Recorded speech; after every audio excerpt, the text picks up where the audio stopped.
Ladies and gentlemen, welcome to the Emilia-Romagna Grand Prix qualifying. We are back in Europe for what is the heart of the Formula One season, and I'm accompanied by Kevin Korstein for today's broadcast. How are you doing? Oh, this break feels like it was too long. The 2 weeks that we missed, it was too long. 2 weeks indeed since the last race.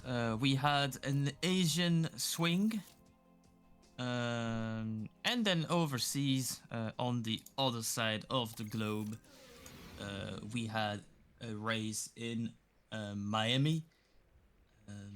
Now we're back in Europe for a pretty long European swing, only interrupted in about a month time by the Canadian Grand Prix. That will be the 10th stop of the season. This weekend, 7th race already of the season on one of the most famous or infamous tracks of the calendar, that is Imola. A beautiful traditional circuit, a bit more than 5 kilometers long, and plenty of plenty of good racing here. Not a lot of overtake opportunities actually. Most of them will come on the main straight. But it's a beautiful track with a variety of slow and fast sections, 2 chicanes. Actually, yeah, more like 2.5 chicanes. If we consider turns 5 and 6 as a chicane as well. So we're in early in Q1, while drivers are now getting out of the pit lane. We have a couple minutes to speak about the previous weekend, previous race weekend that took place in Miami. We had a sprint race over there, won by Quattro Kevu after a dramatic finish. And for the main race, we had a pretty eventful race, especially early on and later on. It ended with the domination of Jack Duff, a win under the safety car. Safety car that followed Ignacio Reta's crash, if I remember correctly.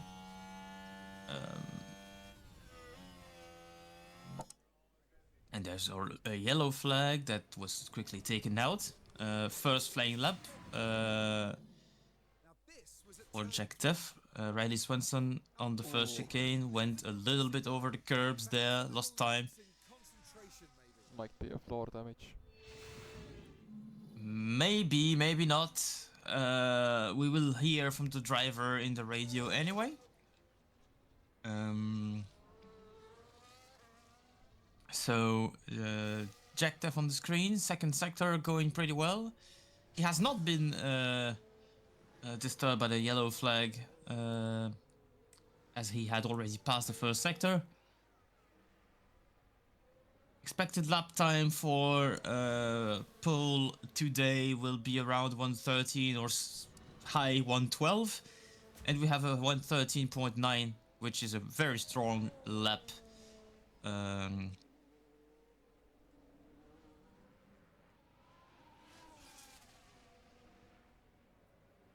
Riley Swanson, since he's back competing, has been pretty good. And he's shown decent pace in quali as well. This is a better lap than the current leader of the championship.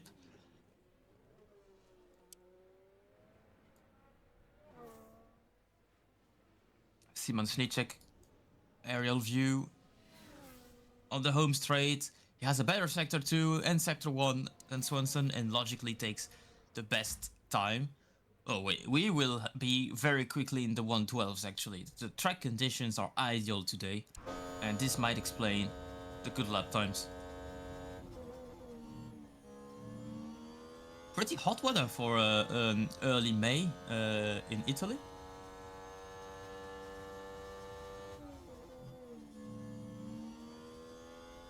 Bit wide in this turn for Robin Kaisner.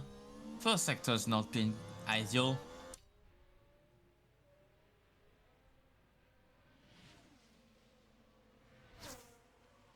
Kaisner now in sector 2, and he's gonna reach the most difficult turn of this track.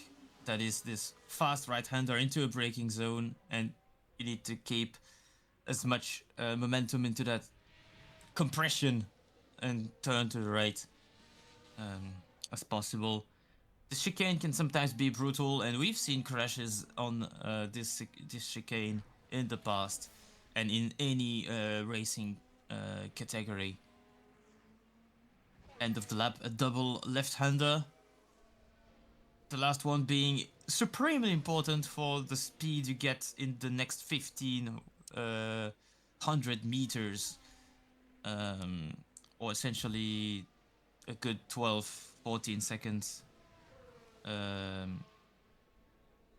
That is the time you spent on that home straight. Springfield with currently the better time. 12 minutes remaining. Plenty of drivers haven't driven their first lap yet. Traffic in qualifying will be a problem out here, even in Q3. The track is narrow enough to where you really don't have good spots to overtake besides between turns 3 and 4 and between the last and the first turn, of course. And maybe before the last two corners, there's chances to overtake traffic without losing too much time. But in general, it's a track where you really don't want a busy track at all when you run for your flying lap. Total opposite of what some drivers like Zhao Lei used as a strategy in Miami, where the whole Q3 you could exploit slipstream. You can only exploit slipstream on the main straight, basically. So you absolutely don't want any of it. Dirty air, on the other hand, is a destroyer on this track. So you want clean air more than you want any kind of slipstream. You're gonna be in a much better position. Lime de la Cruz with a pretty good Sector 2. Looks like he's gonna take the provisional lead in 13.0. Pretty good lap. Afonso Cashinho also in the last corner. Looking pretty nice.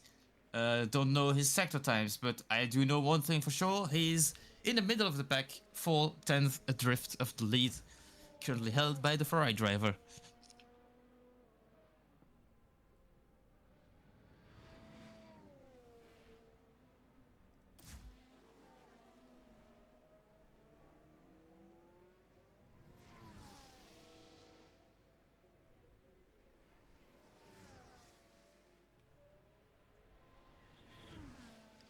Interestingly enough, there are a lot of drivers that opt for a 2-lap session and not a 3-lap session as they're waiting for the first lap. I can understand that since tire wear is well, it's not extreme on this track, but the conditions make it so, and you might actually want to save one flying lap worth of fresh tires, especially for Q3, where that could be handy. And also for the race. A race that will take place tomorrow with the most recent forecast from the local weather stations telling that we might have rain during the race. It's gonna be raining on and off the whole day, and there's good chance we get patches of potentially heavy rain for tomorrow's race. Interesting to note that it's inconsistent, so we might have rain for the whole race, we might have rain for a part of the race, or not at all. We will see how the forecasts evolve by tomorrow. Aaron Eigen, the championship leader's teammate, on a flying lap. According to the paddock, the Williams car is the most stable at the moment, even if there is no clear hierarchy of which car is the better one. There seems to be a consensus as Williams at least belongs to the top 2 of the fastest cars on average. Of course, it depends on the tracks, and cars are very different in terms of affinity. But general consensus says that it's no miracle that Jack Teff's leading the championship, as Williams are in a very good position early this season. Might still evolve, of course. McLaren are also among the teams that are being looked as potential favorites for the championship title, for the constructors title, and likewise for, of course, the Racing Bulls.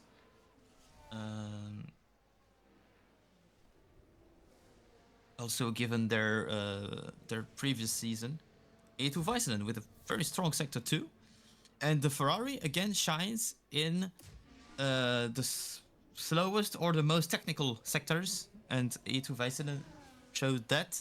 He probably had traffic in sector 3 because it's a pretty bad sector, conceding over 1 second over the best times. Likewise for Ignacio Reta, who crossed the line, which means that both Mercedes are in danger. They both One had traffic. hot lap. Yeah, 1 hot lap remaining. Sardinia had traffic in sector 1 when we see his time. Traffic is going to be a huge issue around this place. It's likely behind Monaco, and potentially behind Baku in some places, but there are two straights to overtake. But behind Monaco, I believe that Imola and Zandvoort technically are the tracks that are the most prone to traffic impact on the quali times. Negative impact at least, because if we consider positive impact, then tracks like Monza or Las Vegas might well have traffic play a role, but the opposite way as well for some drivers. On board with Porter Kevu. So far looks like he escaped some traffic, and he chose a pretty nice timing for his flying lap. And that's a pretty disappointing time for a clear lap. A lot of cars haven't had that chance, so being ranked only 9th is not great news when you consider we have at least 5 or 6 drivers who were caught in some heavy traffic. Lucas Wright with a very promising lap. He's currently ahead of the best time set by Belichick, and confirms that tendency. 2 tenths ahead of Belichick in a 12.7. We will surely have Paul in the low 12s, in fact.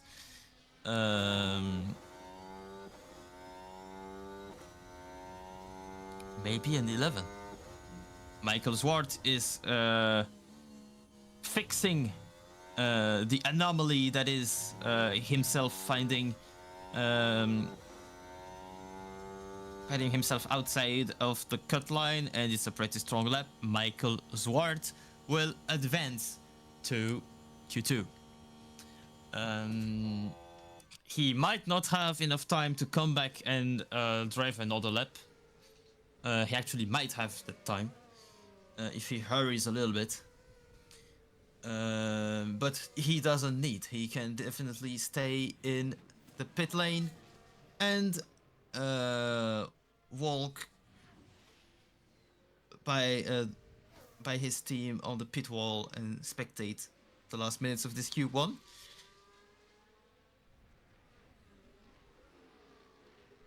Now, both Williams, I actually mentioned the praise that a lot of people had towards the Williams team. And the car seems indeed one of the most competitive, if not the best car of the grid, on average. But both Williams are in danger. Yeah, they are, but they were the only ones to bring upgrades. They were the only one to bring upgrade here. There is a new suspension on the car, on one of the cars, and that's Egan's car that has the upgrade. We haven't really mentioned indeed the upgrade cycle from all teams. On the R&D part, on the development part, all teams worked pretty hard recently, of course, and throughout the season in general. However, not a lot of teams actually manufactured parts to implement on the Imola car. So there are upgrades to come in the next race or 2 races for most teams. Maybe targeted development for slower tracks like Monaco. That is the next stop this season. But Williams is one of the only, if not the only, as you confirmed, to have brought a new part to this track. So it's interesting to know. It's not the most major upgrade of all time. It's a suspension. But we know it can have an effect.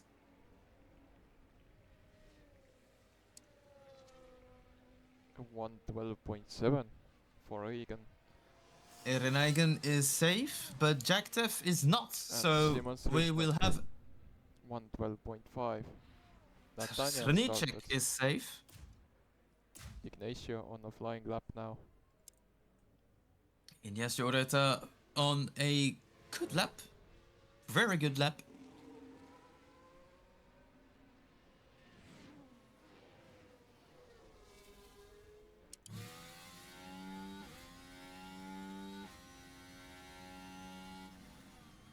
I had a chance to meet him in the paddock earlier today. It can be seen he's very dissatisfied with his season so far. And he doesn't quite know where the issue is concerning, well, himself.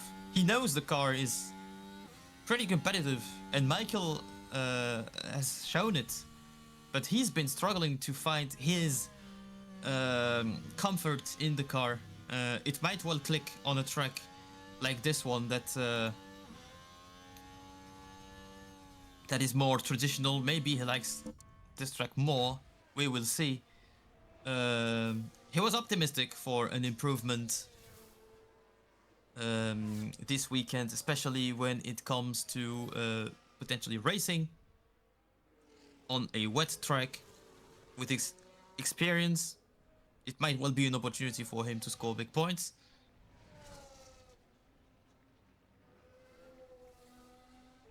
Now we have the qualifying 1 is about to end. Final people are on the laps. Let's see. Jacktef now coming through the final. Jacktef, this is very important. Let's see. This is super important for the championship. He's got a clear track the whole lap. I believe he's going to be through given his sector 2 time. It's a 12.7. He is through, no problem. He resisted to the pressure of getting eliminated in Q1 and lived a nightmare on Sunday. Eetu Väisänen secures himself in Q2 with worse first 2 sectors as his previous attempts, but good sector 3. Riley Swanson is a bit slower than Väisänen. Springfield is in danger now. Jason Roy 11th, Sarah Springfield and Sam Fact are in danger. Springfield struggled on her last attempt, and it's not gonna be enough for her as Riley Swanson is gonna kick her out of... Oh, barely out by 14 milliseconds. And I believe this will be the final gap on the cut line. Sam Fact is barely in, but Sarah Springfield is barely out. And good to mention that some drivers only drove one run. This was the case. It was the case for Chauley and for at least Randy Belichick. So interesting to see. So we have both Williams, both Mercedes, both Red Bulls in Q2, both Ferraris. In fact, we have both Saubers out. Disappointing weekend for the Saubers, unfortunately. And we also have one Haas, one Alpine, and one Aston out in Q1. Disappointing performance for Afonso Cashinho. It will be his worst position on the grid thus far this season. A very short break, and we're heading to Q2.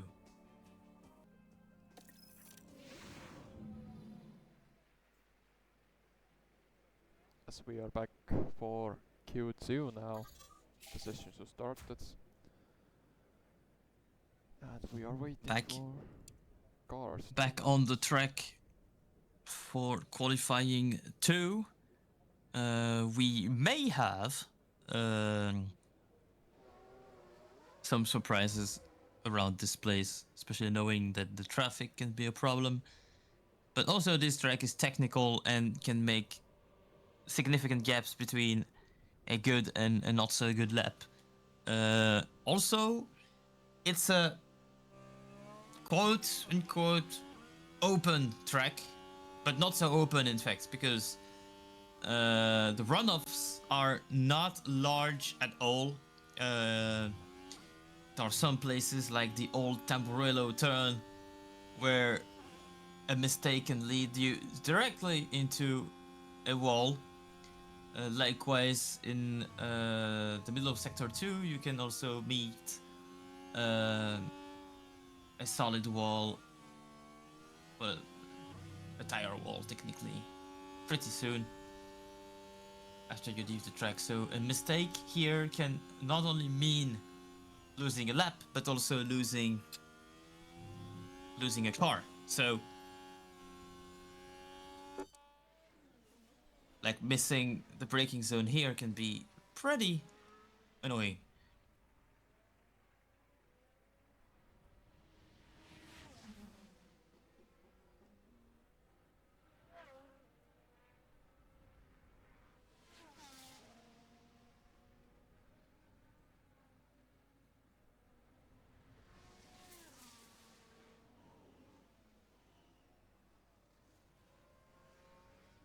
It looks like Eetu Väisänen will be the first driver to attack this track.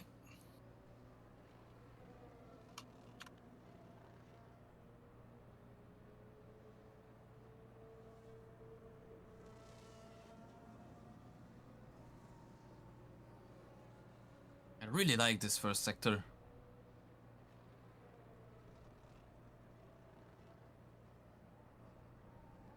It flows pretty nicely. Oh, there was Riley Swanson in the way. No, it was not Riley Swanson. It was Lucas Wright. I called it. Was it Lucas Wright in the way? Yes. Fastened with a fairly disappointing Sector 1, but we know that the Ferrari shines in sectors like Imola's Sector 2.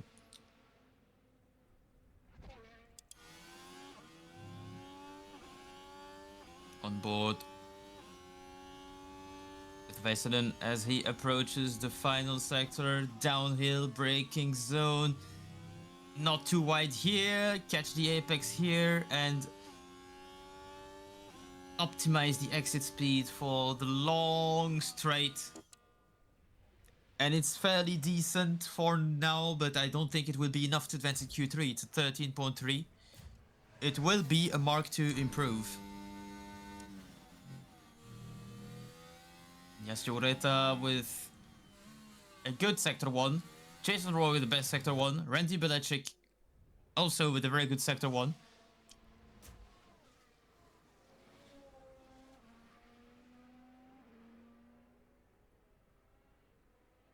Swanson will be the next driver to cross the line.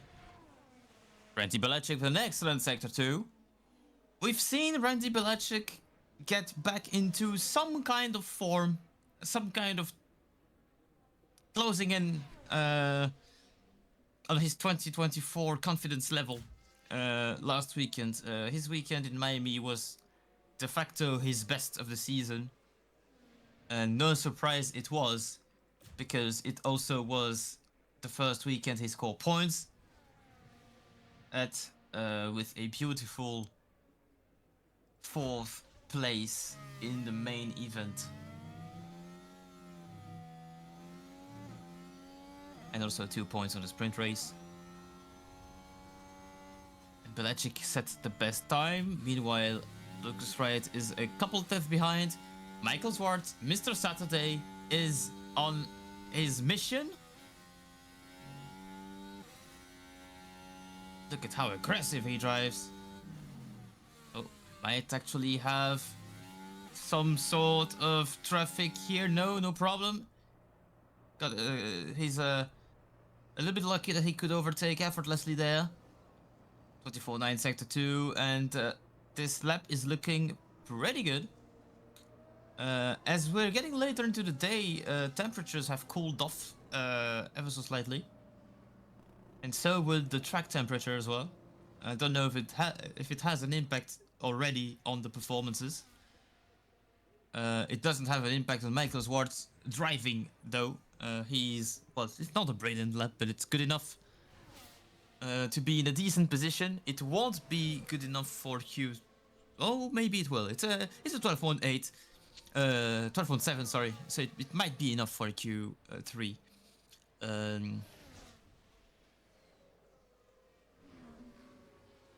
Aaron Eigen with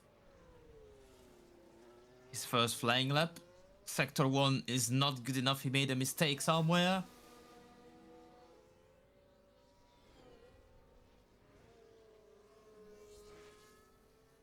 Getting into Sector 2, the track is clear ahead of him. We have also Liam De La Cruz and Jack Teff preparing to start a flying lap. Simon Slicek is also out of the pit lane. Korto Kavu is still in the pit lane. Will adopt a slightly shifted strategy here. Again with a strong Sector 2, but that won't be enough, and this is not a good lap, good enough lap for Q3.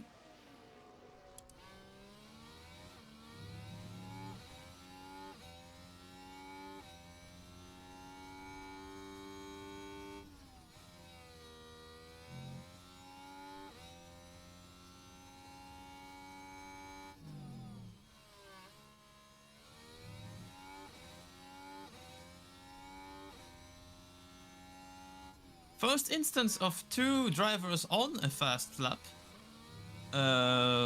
One behind the other. We will see if Slipstream has some sort of interest. I'm not sure. I'm not sure it will. Because dirty air is such a problem around this place. And looks like Samfak did better than Zhao Lei on this occasion. So interesting that actually cars can follow each other if not too close around this place.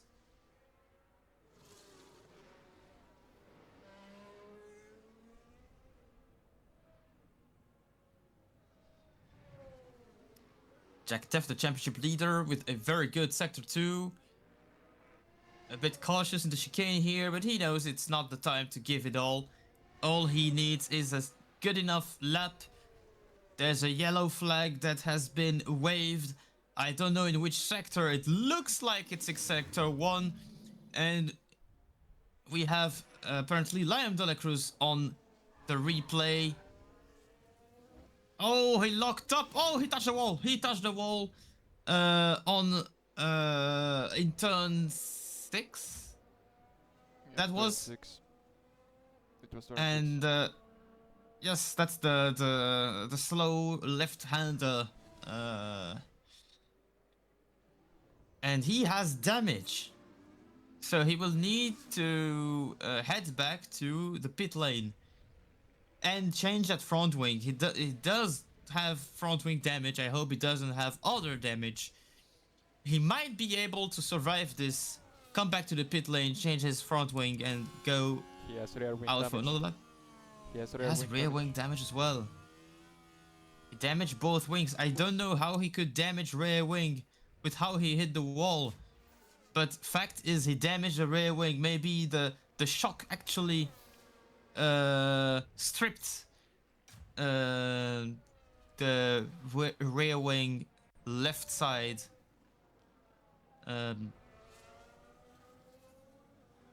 But with 5 minutes to go, there is enough time for him to get back to the pit lane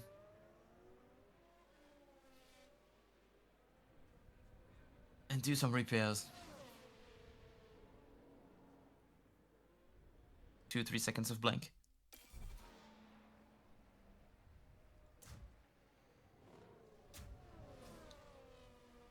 And Riley Swenson is out for his second lap. De La Cruz back in the pit lane. The Ferrari team will examine the damage. They have a little bit less than 3 minutes to repair the car. If it's limited to wing damage, it will be okay. If there's any sort of damage to the suspension, it will be impossible to fix it in 3 minutes. So, fingers crossed on Ferrari's side for Liam de la Cruz.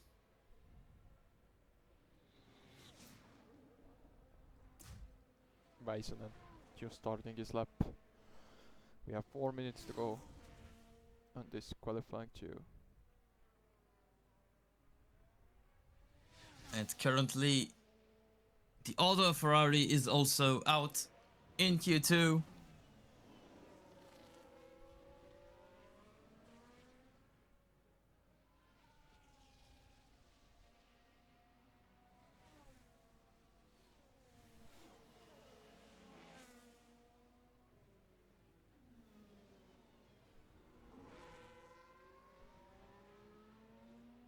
Very strong sector 1 from Väisänen. This is promising. Very good lap so far. He's improving sectors 1 and 2.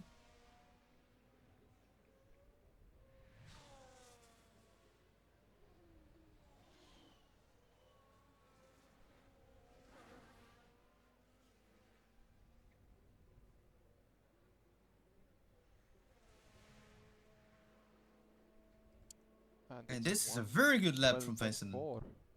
A very good lap. 12.4. This is a guaranteed Q3 and maybe guaranteed top 3, I would say. Raoulé, who's been very performant in qualifying, hasn't been able to have a clean lap thus far. And right behind him, he had, I believe, Swanson, who is in danger zone. Sector 2 time to come. 25.6, that's not improving. Riley Swanson will be out of Q2. Belichick's improving. They didn't fix anything on the car. They sent him Oh out my, with the same damage. It still has a front wing, damaged front wing. And the rear oh my wing. good lord. Why is Ferrari sending back a damaged car to the track? Would it be because of missing the exact same part to replace? And maybe they don't want to suffer a grid penalty because of parfait breach. I don't know, but this seems a little bit iffy, if I'm being honest.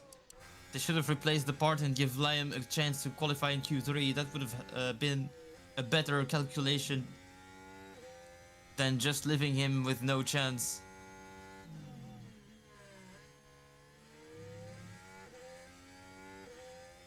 Zhao Lei's teammate giving a little toe on the back straight. I don't think that's gonna be enough though. Sector 1 is not good for Zhao Lei. Sector 2 is not excellent either.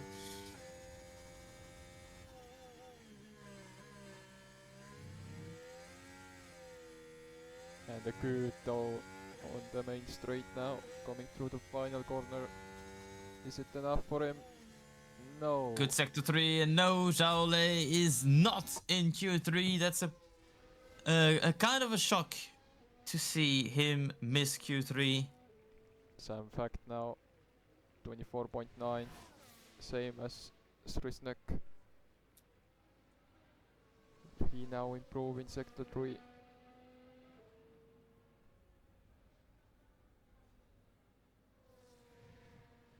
And meanwhile, Belichick improved the time and is first in Q2. Safe, currently safe in Q3 are, I would say, the first 4 drivers. So Schnitzek is now part of them. He is safe.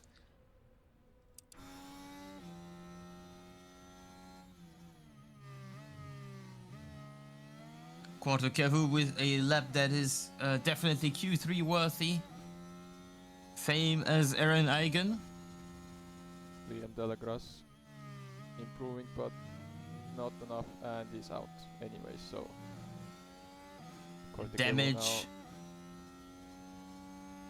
Damage were too much to handle for De La Cruz. Very obviously.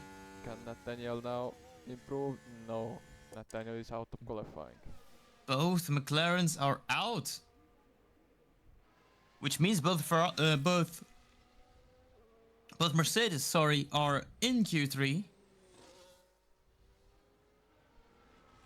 Both Williams are in Q3. Both Red Bulls are in Q3.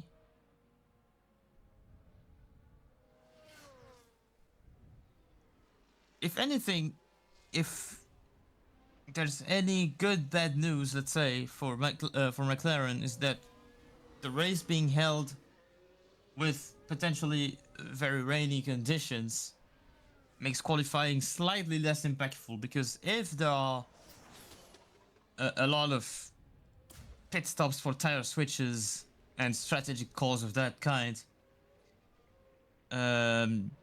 plus potential incidents that trigger SCs and VSCs, the track positions will be swapping quite a lot during the race, potentially.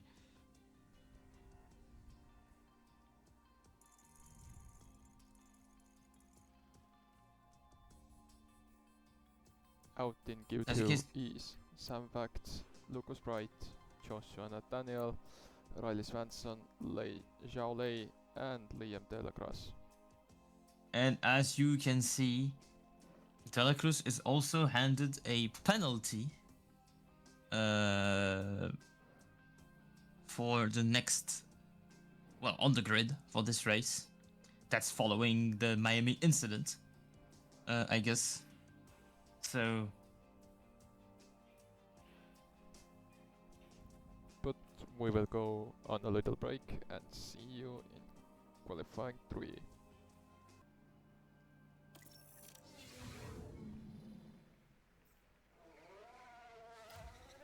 And we are back. Ladies and gentlemen, we're back. Back for Q3. DRS enabled. Very useful FIA message. We know it's enabled in qualifying anyway. Jason Roy chose to go out as early as possible. He knows that by setting a clean lap early on, he might be ahead of a few cars just because he had a clean track. So it is not an insult to say that Alpine is not aiming for the pole. but they're certainly aiming to maximize their chances for the main race by starting as high as possible on the grid. I would say a top 5 would be a big success for Alpine as of now. And Jason Roy is trying to drive his flying lap when there is nobody on the track. Of course, if he goes too early, he might actually meet cars on their outlap at some point.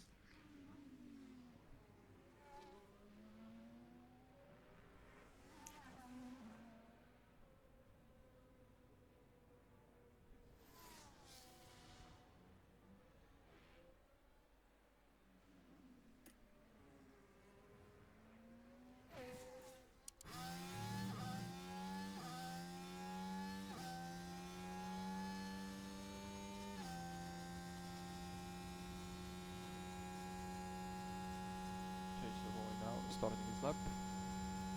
Everyone else is slowly but surely coming out of the pit lane. Very difficult first chicane.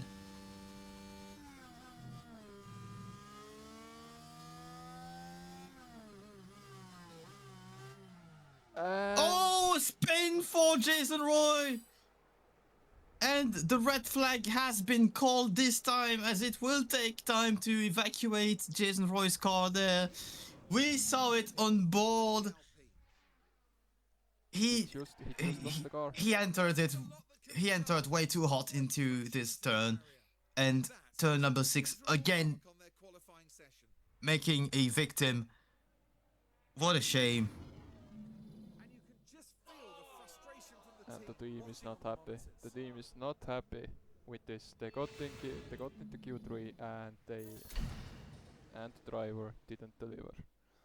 20 minutes of interruption has been called after Jason Roy's crash in the Tosa turn, and will be back when the session will resume.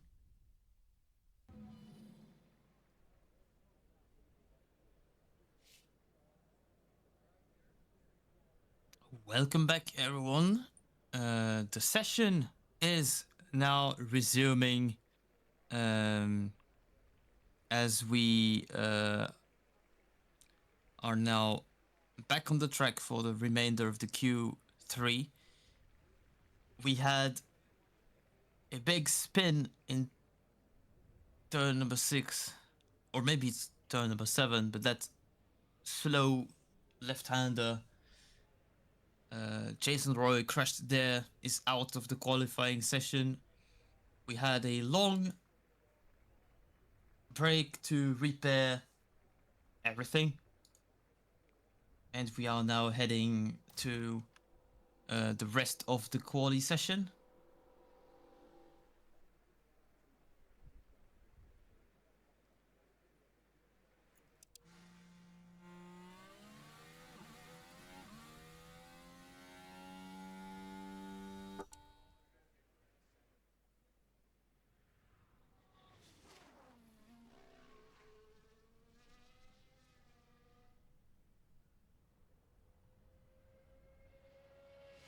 So this might affect strategies, because everyone needs to get out of the pit lane very soon if they want to be able to run 2 laps. It's far from being a guarantee if you wait for too long.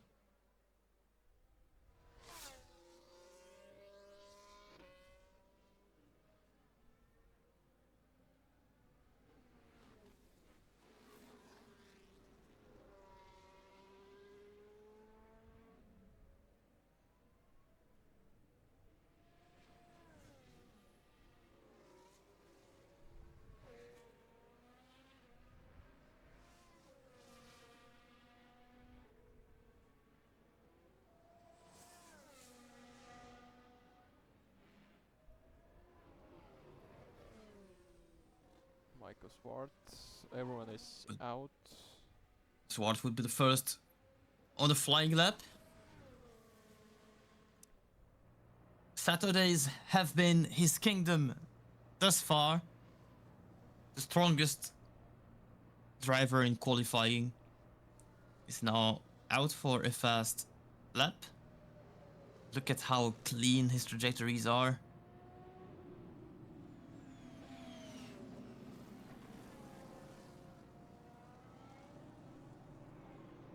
There's traffic ahead. Okay, no issue there. 23.1, a new purple sector, of course.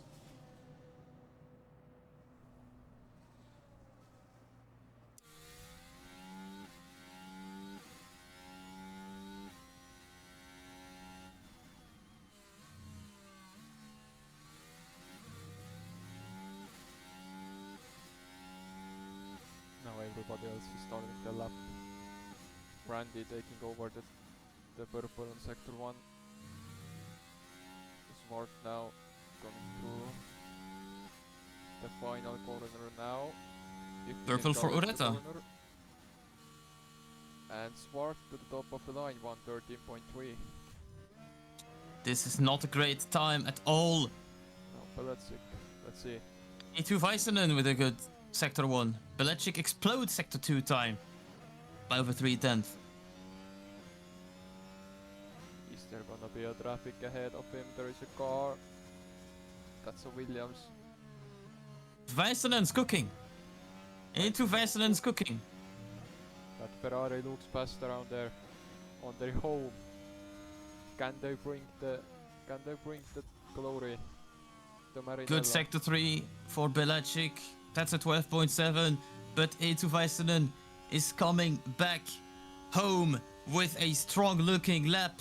And this is a triple purple 12.252 for E2 Väisänen, the Finnish driver. And look how the crowd has cheered for him now.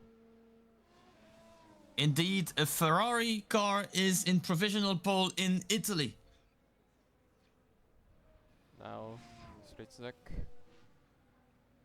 into final corners. Good braking. Now the seconds. Last corner. Will be at least 5/10 behind, I think, if not even more. This is not a great lap for Simon, and he is 5th position. Jack Teff, the championship leader, is looking to improve. Egan is not out on the track, which is interesting. Eren Eigen looking for a 1-lap qualifying. Jack Teff, only 5th. Fastest. Provisional 5th place.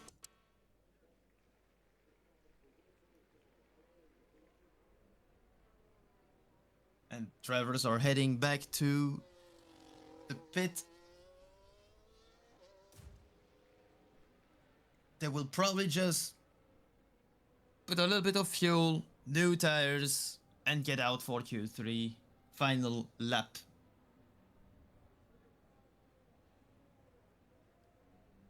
Eren Eigen still in the pit lane. He's definitely going for a single attempt. He's maybe lacking of 2 reasonably fresh sets of soft tires after the free practice sessions. I don't know. It could be that. It might be that Jason Roy crashed. And he was on his lap.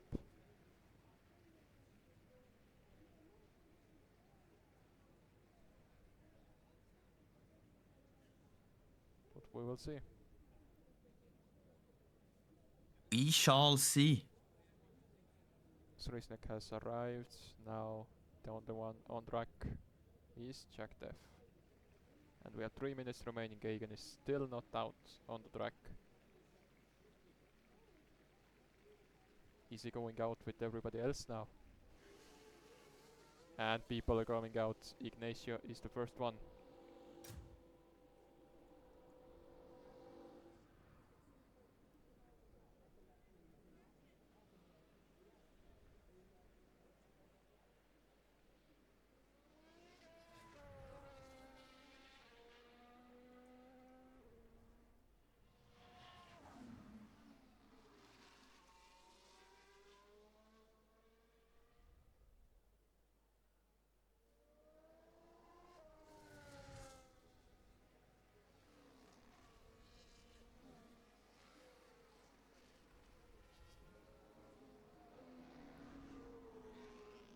since Melbourne, Ignacio Ureta has struggled quite a bit with qualifying.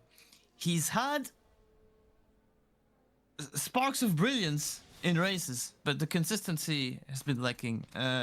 I'm pretty sure that not only Mercedes can contend for a great position in the Constructors' Championship, but both Ureta and Zwart may be able to convert their performance into results and points in races better.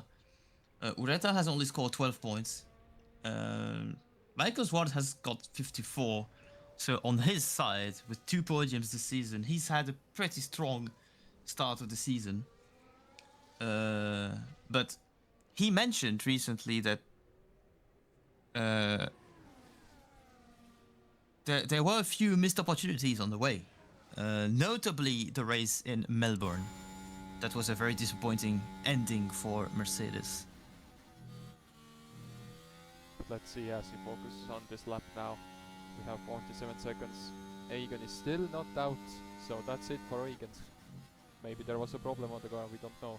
But the curtains was drawn to the front of the garage. Now 22.9 in the first sector. Going through the heart of sector 2 now. Let's see what happens.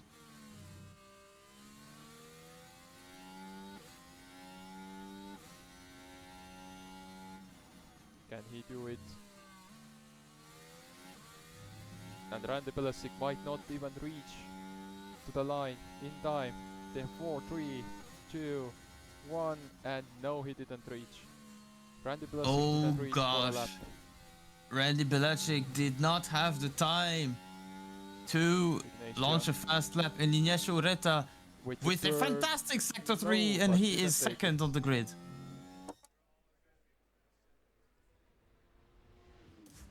Väisänen is not improving so far. But his sector times are still very good. If he improves sector 3, he might have a chance to improve his time still. Quarterkehu with great times. Michael Zwart is cooking, as he always does in Q3 when it matters the most. Simon Snitschek on the screen will be the next one to cross the line. Then it will be Kevu, Zwart and Tef in this order. Simon Snitschek improves. He is currently third. But other drivers are improving. Michael Zwart is coming hot to the line, double purple, and Michael Zwart is in first row. The first lap from A2 Väisänen was absolutely magical. Jack Teff is fourth on the grid currently. And Väisänen, on the Ferrari's home soil, is on pole position. Great work from the Finn.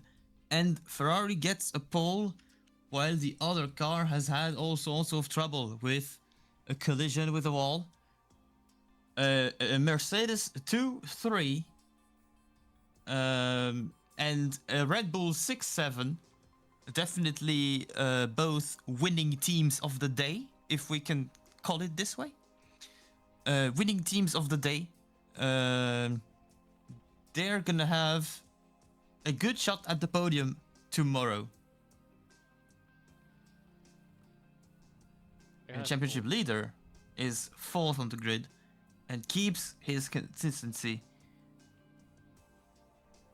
Quarterkehu is P5, Simon Strisnek is P6, 7th is Randy Belesic, then it's Jason Roy and Eren Öigen, tops of Q3.